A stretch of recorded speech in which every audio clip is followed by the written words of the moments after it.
Andito na naman nga tayo sa utol natin at napadayo na naman tayo rito, pero bago yun ipisbang muna tayo ng malupit. Ito talaga yung dahilan kaya pinapunta kami ni ate. Tignan nyo naman kasi pati hipo na pagkalalaki. Kinuha na nga rin ni Kuya Jun to sa kabilang bahay nila tong kaldero at kawali para paggagamitan sa pagluluto. Pagkatapos ay binrush na nga rin ni Kuya Jun tong pagkalalaki na alimango. Ay talaga naman ito yung mga gustong gusto ko talaga, kaya naman pinalagang ko kagad si ate yung inaya kaming punta rito. Talaga naman. Tapos samahan mo rin ng pagkalalaking hipon. Tignan nyo naman kung gaano kabisa yan, talaga naman.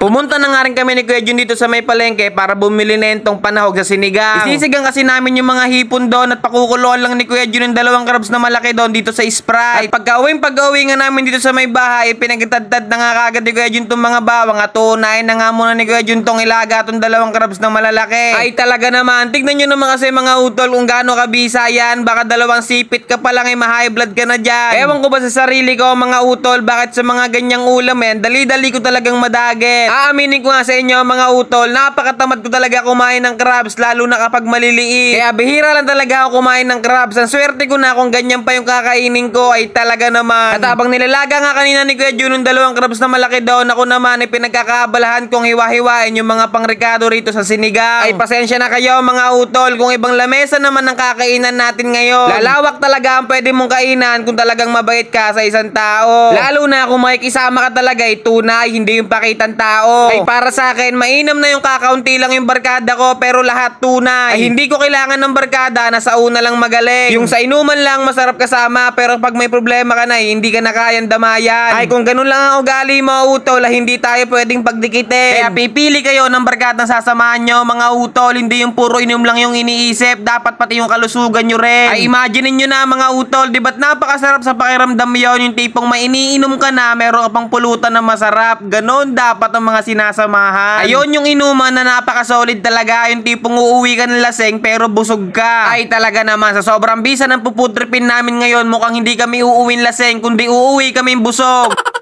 Sakto nga ang pagkaluto na itong sinigenggeng ni Kuya Jun, dumating tong inaanak ko. May kalaro na si Manang Lia. Bibi. Ano yung ginupitan mo? Lablab na. Lablab na. Lablab oh. Lablab mo lang, huwag mo ano eh.